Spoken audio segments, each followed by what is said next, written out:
Hello student, आज आपका फिर से स्वागत है आपके पसंदीदा चैनल विजय इंग्लिश फॉर विजय के ऊपर, जहां पर आप अपनी इंग्लिश को इम्प्रूव बनाने के लिए इंग्लिश ग्रामर सीखते हैं।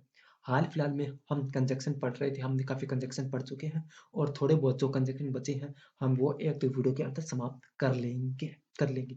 तो आज हम पढ़ने वाले हैं सो दैट मैं इस वीडियो को शुरू करूं उससे पहले आप लोगों से एक निवेदन है कि अगर आप नए बच्चे इस वीडियो को देख रहे हैं तो पहले पुरानी वाली वीडियो को देखें, ताकि कोई भी कंजक्शन में प्रॉब्लम नहीं हो, क्योंकि फिर आगे साथ-साथ बढ़ेंगे हम। तो चलिए हम आज के वीडियो को शुरू करते हैं। सो दैट यानी इसलिए इसलिए यह। तो इसमें सबसे पहला पार्ट आता है कि रिमूव टू टू यानी कि सीधी-सी बात है कि जब हमें टू टू को हटाना होगा तो सो दैट बनेगा, सो दैट को हटाना होगा तब टू टू बनेगा, यानी कि दोनों लगभग एक-दूसरे के है अपोजिट है। तो चलिए अब बनेगा कैसे? बनेगा कैसे? यानी कि हमें पहला वाक्य वहाँ तक उतारना है जहाँ तक हमें टू टू मिले। चलिए मैं इसे एक एग्ज़ाम्पल के ज़रिए समझाता चलता हूँ, कि ये देखो कि he is too poor he is too poor to purchase a house he is too poor to purchase a house. अब मैं क्या बोल रहा था कि यहाँ तक पहला वाक्य उतारना है, जहाँ तक सेम हो, यानी कि मतलब टू मिल जाए वहाँ तक वाक्य को उतारना है। He is he is.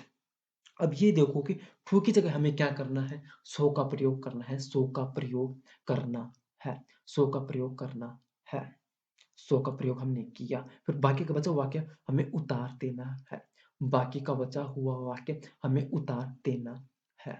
फिर बात आती है टू, ये टू है ना, इस टू की जगह हम दैट का प्रयोग करेंगे। दैट का प्रयोग करेंगे तो ये हमने यहाँ पर किया दैट। फिर बात आती है कि यहाँ पर सब्जेक्ट आएगा। अब ये सब्जेक्ट क्या आएगा? सिंगुलर ही आएगा। मतलब ये देखो कि ये है ही। अब यहाँ पर देखो ही क्यों आया, मैं बताता हूँ। ये है ही। अब ही किसके लिए प्रयोग हो रहा है? कि ये वो व्यक्ति है जो बहुत गरीब है, जो एक घर नहीं खरीद सकता। अब हम इसे 2 भागों में काटेंगे, तो एक ही व्यक्ति के तो बारे में बात हो रही है, कि जैसे मैं बात करूँ कि मैं कल खा रहा था और खाने के बाद मैं सो गया। तो बात किसकी हो रही है? मेरी। तो अब मैं इसे अलग-अलग भी बनाऊँ कि मैंने खाना खाया, फिर मैं सो गया, तो अलग-अलग बात तो मेरी हुई ना। तो यहाँ पर क्या आएगा? ही, ही। और ये देखो कि फिर हमें हमें टेंस के अनुसार कैन नॉट और कुड नॉट का प्रयोग करना है। अब ये कैन नॉट, कुड नॉट का प्रयोग कैसे करना है, चलिए मैं बताता हूँ। हमें कैन नॉट का प्रयोग तब करना है जब सिंपल मतलब क्या होता है, प्रेजेंट टेंस में हो, और कुड नॉट का प्रयोग हमें तब करना है जब पास्ट टेंस में हो। मतलब समझिए कि ये उन्हीं का फॉर्म बता रहे हैं। जैसे कैन का मतलब होता है कि ये प्रेजेंट एबिलिटी को बताता है, और कैन कुड का प्रयोग तब होता है जहाँ पर पास्ट के एबिलिटी को बताता है। तो वैसे ही यहाँ पर करना है। फिर ये कैन नॉट का प्रयोग करने के बाद पूरा बचा हुआ वाक्य हमें लिख देना है। Purchase a house, purchase a house, purchase a house. समझ में आ गया? तो एक बार और फिर देख लेते हैं कि he is too poor that he can not purchase a house, purchase a house. चलिए हम आगे बढ़ते हैं और रूल्स देखते हैं। एक बार रूल और रिवाइज करवा देते हैं। रूल्स, टू को हटा दो और उसकी जगह सो लिख दो और टू वाला वाक्य उतार दो। इससे पहले है कि जहाँ तक टू हो वो तो लिखना है, और टू की जगह हमें सो लिखना है। फिर ये देखो कि उसके बाद टू को हटा दो और वह दैट लगा दो, लिया दो नहीं, लगा दो आएगा। फिर सब्जेक्ट के अनुसार प्रोनाउन फर्स्ट पर्सन अवश्य आएगी, यानी कि मैंने कहा था कि सब्जेक्ट का हमें यूज करना है, और वो कैसे करना है मैंने वो आपको समझा दिया है। फिर बात आते हैं कि fourth, according to tense use can not और कुड नॉट, मैंने भी ये बता दिया है। बाकी का वाक्य उतार दो, ये भी मैंने आपको बता दिया। यानी कि टेंसों के अंदर मैंने क्या-क्या बताया, फिर एक बार और एग्जांपल से समझा देता हूँ। Question, the girl were too tried to cook food, यानी कि ये देखो कि गर्ल बहुत ज़्यादा मतलब लड़की बहुत ज़्यादा कोशिश कर रही खाना पकाने की, बट वो नहीं पका नहीं पा रही। अब ये देखो, मैंने क्या कहा था कि जहाँ तक जहाँ तक टू हो वो वाक्य लिख दो। ये देखो कि द गर्ल वर यहाँ तक सेम था, तो हमने यहाँ तक लिख दिया। टू की जगह में क्या लिखना है? सो फिर बाकी का बचा वाक्य कहाँ तक लिखना है? ट्राइड ट्राइड लिख दिया। फिर ये देखो कि टू की जगह में क्या लिखना है? दैट। टू की जगह हमें क्या लिखना है? दैट। अब हमें सब्जेक्ट का प्रयोग तो करना है। अब सब्जेक्ट का प्रयोग क्या करना है, ये बताता हूँ। कि ये देखो कि सब्जेक्ट द गर्ल है, द गर्ल्स है, सॉरी द गर्ल्स है। तो गर्ल्स क्या है? प्लूरल। तो प्लूरल को हम इंडिकेट करने के लिए थर्ड पर्सन में प्लूरल क्या होता है? क्या होता है? दे। तो हमें दे का प्रयोग करना है। दे आ गया, तो दे का प्रयोग करें। अब ये देखो कि पास्ट टेंस का है, वर्ब भी पास्ट की पहचान होती है। ट्राइड, ये भी पास्ट की पहचान होती है, तो क्या आएगा? Could not, could not, could not, could not आएगा। नॉट फूड कुक, नहीं कुक फूड, कुक फूड बना क्या कि the girls were, the girls were so tired that they could not cook food, could not cook food। चलिए हम आगे देखते हैं। Question, her mother, her mother was too old, her mother was too old to run fast, to run fast। अब बनेगा कैसे, बताता हूँ कि जहां तक सेम हो वहां तक लिखो। लिख दिया her mother was, her mother was, मतलब सेम नहीं, मतलब टू हो वहां तक लिखो। तो टू है वहां तक हमने लिख दिया। फिर टू की जगह में सो का प्रयोग करना है, कर दिया। ओल्ड, ओल्ड का मतलब बाकी का बचा वाक्य उतार दो, उतार दिया। फिर बात आती है कि टू को हमें दैट में कन्वर्ट करना है, तो हमने कर दिया, कर दिया यानी कि दैट में कन्वर्ट कर दिया। अब ये देखो कि सब्जेक्ट का प्रयोग करना है, तो सब्जेक्ट क्या है? Her mother, her mother, her mother. परंतु हर मदर के लिए हम सी का प्रयोग भी करते हैं ना, सी मदर तो नहीं कर सकते, हम यहाँ पर सी का प्रयोग ही करेंगे, सी का प्रयोग करेंगे। सी किसके लिए आएगा, अब ये बताओ। सी हर मदर के लिए आएगा, क्यों? क्योंकि बात सीधी उसी के लिए बता रही है। मैंने शायद लास्ट वीडियो के अंदर भी बताया था कि पहले एक राजा रहता था जो कि बहुत ताकतवर था। अब जो कि या फिर वह उस राजा के लिए तो आया था, यस सी इस औरत के लिए ही तो आया था, हर मदर के लिए। तो हमने यहाँ पर सी लिख दिया। वॉज पास्ट है तो कुड नॉट रन फास्ट आए, कुड नॉट रन फास्ट आएगा। बना क्या? हर मतलब was so old that she could not run fast. चलिए हम आगे बढ़ते हैं और देखते हैं। तो चलिए हम इसी का सेकंड पार्ट देखते हैं। Too to to to. अब आप कहेंगे कि अभी तो आपने सर पढ़ाया था कि टू टू आए तब क्या करना है। हाँ वो मैंने पढ़ा था, बट तो इसके अंदर एक प्रॉब्लम और आती है कि टू टू के बीच में फोर और आ जाता है, फोर और आ जाता है, तो हम उसे कैसे ट्रीट करें? यानी कि टू और to have four between then, तब हमें उसे कैसे ट्रीट करना है? टू की जगह तो हमें सो का प्रयोग करना है, परंतु अब की बार टू की जगह नहीं, हमें फोर की जगह दैट का प्रयोग करना है और बाकी का वैसा ही बनेगा। तो चलिए हम बनाते हैं कि क्वेश्चन सी ने मतलब the tea too hot for me to take it, यानी कि that tea too hot for me to take it. अब मैंने क्या कहा था कि जहां तक टू आए वहां तक तो, वहां तक तो आपको है, करना है यानी कि लिखना है, लिखना है। यानी कि टी इज सो, अब टू की जगह में क्या करना है? सो। फिर बाकी का बचा हुआ व्हाट लिखना है, यानी कि बाकी का बचा हुआ जो होता है कि वो लिखते हैं जैसे कि ऊपर लिखते हैं थे। फिर मैंने क्या कहा था कि फोर की जगह हमें दैट का प्रयोग करना है, फोर की जगह हमें दैट का प्रयोग करना है। फिर मी, इसके अंदर ये आएगा। मी एक क्या है? सब्जेक्ट। मी एक क्या है इसमें? सब्जेक्ट। तो सब्जेक्ट किसके अनुसार? मी का क्या बनता है हमेशा? आई। सब ये ऑब्जेक्ट है, ये याद रखना। और मी ऑब्जेक्ट है, मी का सब्जेक्ट बनेगा आई, आई। और इसके अंदर भी वो का वैसे ही होगा कि अगर अगर प्रेजेंट हो तो कैन नॉट और पास्ट हो तो कुड नॉट। अब ये देखो कि यहाँ पर क्या है, यहाँ पर ऐसा कोई वर्ड नहीं दिख रहा है कि जो हमें बता सके, परंतु ये देखो कि इज यहाँ पर, मतलब ये देखो कि यहाँ पर सिंपल, मतलब बोलते हैं ना वर्ब की फर्स्ट फॉर्म है, वर्ब की फर्स्ट फॉर्म के साथ हमेशा क्या आता है? Simple, simple present. तो सिंपल प्रेजेंट क्या बताता है कि कैन नॉट आएगा, तो कैन नॉट टेक इसलिए आया है। मेरे को लग रहा है कि आपको समझ में नहीं आया, तो चलिए एक बार और समझता हूँ कि that tea is so hot that I can not take.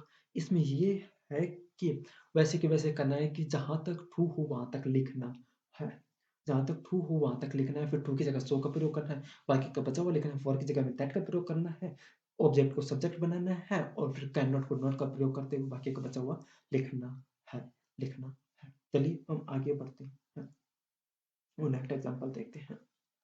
Question, the question was too hot, the question was too hot, difficult for me, difficult for them, sorry difficult for them to solve it. अब ये देखो, यहाँ तक ये आएगा ठू, ये ठू ये है तो यहाँ तक आएगा, फिर ठू की जगह में क्या करना है, सो करना है, सो के बाद डिफिकल्ट करना है, डिफिकल्ट कर दिया, फिर डिफिकल्ट के बाद क्या आएगा, फोर, फोर की जगह में क्या करना है, दैट। और दैम का, ये बताओ कि दैम का सब्जेक्ट क्या होगा, दे, दे, तो वॉज है तो not solve could not solve, और लास्ट में ये इट आर्ट को हटाकर फेंक दो इसको, कोई जरूरत नहीं है इसकी। तो बना क्या, the question was so difficult that they could not solve. यानी कि मैंने क्या कहा था कि जहां तक सो मतलब टू आई वहां तक लिखो, फिर टू को सो में बदलो, फिर बचा हुआ लिख दो, और फिर फोर को दैट में बदलो, दैम को देखिए अंदर यानी कि ऑब्जेक्ट को सब्जेक्ट में, पास्ट हो तो कुड नॉट और प्रेजेंट हो तो कैन नॉट, और फिर बात बचा हुआ, और इट इज मतलब इट इज ऐसे बचा होता है, उसको हमें हटाना होता है, उसके में कोई जरूरत नहीं होती है। देखो question, the lesson is too difficult for Mukesh to understand. तो यहाँ तक हमें लिख दिया कि द लेसन इज, टू की जगह पे क्या करना है, सो का प्रयोग करना है, तो हमने किया, डिफिकल्ट लिख दो, लिख दिया डिफिकल्ट, फॉर की जगह में क्या प्रयोग करना है, दैट, मुकेश का मुकेश ही रहेगा, मुकेश का मुकेश रहेगा क्योंकि मुकेश सब्जेक्ट है, मुकेश। अब ये देखो कि ये परसेंट को इंडिकेट करता है, तो कैन नॉट आएगा, कैन नॉट, और फिर अंडरस्टैंड। ये तो बात थी कि ये यहाँ पर आ जाएगी टू, और टू के बीच फोर, एक और आता है कि वेरी और आ जाए, वेरी यानी कि बहुत बहुत और आ जाए, तब हमें क्या करना है, जब हमें वेरी आ जाए तो वेरी की जगह हमें सो का प्रयोग करना है, और फुल स्टॉप की जगह हमें दैट का प्रयोग करना है, बस और कुछ भी नहीं करना है। तो चलिए हम इसके भी एग्जाम्पल एक तो देख लेते हैं। Question, he run very fast, he run very fast, he won the race, he won the race, यानी कि he run so fast, he run so fast that he won the race, he won the race, ये बनेगा। तो देखिए answer, he run so fast, he run so fast that he won the race, that he won the race। यानी कि मैंने क्या कहा था कि सिर्फ इसके अंदर वेरी की जगह ही, वेरी की जगह ही आपको सो का प्रयोग करना है, और फुल स्टॉप की जगह दैट लगाकर पूरा का पूरा वैसा का वैसा उतार दो। ये देखो कि question, I am very tired to can't walk any more, to can't walk any more, तो बनेगा क्या कि I am so tired, I am so tired that I can't walk any more. चलिए हम नेक्स्ट देखते हैं। तो चलिए हम नेक्स्ट देखते हैं, थॉट या फिर एल थॉट। ये देखो कि ये सिर्फ एक ही है, ये एल थॉट मतलब तब आएगा जब कोई मतलब कोई कम ही चीज होते हुए भी वो कोई काम करता है, कि यानी कि कोई व्यक्ति पतला है और वो पतला होने के बाद भी काफी वजन उठा ले, तब हमें एल थॉट का प्रयोग करना है, और थॉट का प्रयोग तो हमें तब करना है जब जब कोई ताकतवर होते हुए भी वजन को न उठा पाए, बस स्टार्टिंग में ये लगाना है, और फिर बाकी का वैसा उतार देना है, और कुछ भी नहीं करना है। चलिए हम देखते हैं question, they played well, they lost the match, they lost the match, यानी कि वे अच्छा खेले फिर भी मैच हार गए, तो हमें क्या करना है, हम यहाँ पर थोड़ का प्रयोग करते हुए सिर्फ लिखना है, थोड़ the, they play well, they lost match, they lost the match, ये बनेगा। तो ये देखो कि थोड़, they play well, they lost match, बस वो हमें कोमा को हटाना है और लास्ट में फुल स्टॉप लगाना है। चलिए नेक्स्ट एग्जांपल देखते हैं। Question, he worked hard, he worked hard, he did not pass। तो अब ये देखो कि उसने काम अच्छा किया, बहुत मेहनत की, फिर भी वो पास नहीं हो सका, तो हमें थोक लगाते हुए he worked hard, he worked hard, हमें ये हटाना है, he did not he did not pass, बस इतना ही करना है, इतना ही करना है। He is poor, he is poor, he is honest, is honest बस किस नहीं है, तो तो लगाते हुए he is poor, he is honest, he is honest लिखना है। इसमें कुछ ज़्यादा है नहीं, तो मैं आपको इसमें कोई ज़्यादा टाइम भी आपका नहीं लूँगा। ये देखो कि ये थोड़ा-सा समझाने लायक है। तो ये देखना, Raju is weak, Raju is weak, he won the race, he won the race. यानी कि मैंने कहा था, क्या कहा था कि अगर कोई कमज़ोर होती हुई भी अगर वज़न उठा ले, तो हमें अर्थों का प्रयोग करना है। तो ये देखो अर्थों, Raju he is weak, he won the race, he won the race, हमें ये हटाना है। बस, चलिए हम आगे देखते हैं। हाँ, you were you were late, that teacher did not punish you, that teacher did not punish you. यानी कि लेट होने के बाद बावजूद भी हमें टीचर पनिश नहीं कर रहा है, यानी कि क्या आएगा, else hope the you were late, that teacher did not punish, that teacher did not punish. चलिए हम आगे बढ़ते हैं। हाँ, इसका रूल देख लेते हैं। रूल, वाक्य के आरंभित हो या फिर एल्तो को लगाकर बाकी का वाक्य लिख दो। वाक्य की समाप्ति फुल स्टॉप को हटा दो और कोमा लगा दो। हम्म, और बाकी का वाक्य लिख दो, यानी कि मैंने यही कहा था। तो अब बनेगा क्या कि हमें एक बार सिर्फ एल थो के थो स्टार्टिंग में लगाना है और कुछ भी प्रॉब्लम नहीं होगी इसके अंदर। तो स्टूडेंट, आज की वीडियो में यहीं पर समाप्त करता हूँ कि होप है कि आपको ये वीडियो बड़े तरीके से समझ में आई होगी। अगर कोई प्रॉब्लम है तो आप मेरे से कमेंट बॉक्स में पूछ सकते हैं, उसको जवाब आप लोगों को दे दूंगा। अगर आपको ये पीडीएफ चाहिए तो आप मेरे से कमेंट बॉक्स में पूछ लेना, या मतलब अपनी ईमेल आईडी डाल देना, मैं पीडीएफ उपलब्ध करवा दूंगा। वीडियो पसंद आए तो वीडियो को लाइक और चैनल को सब्सक्राइब करना नहीं भूलना। चलिए हम आपसे मिलते हैं नेक्स्ट वीडियो के अंदर।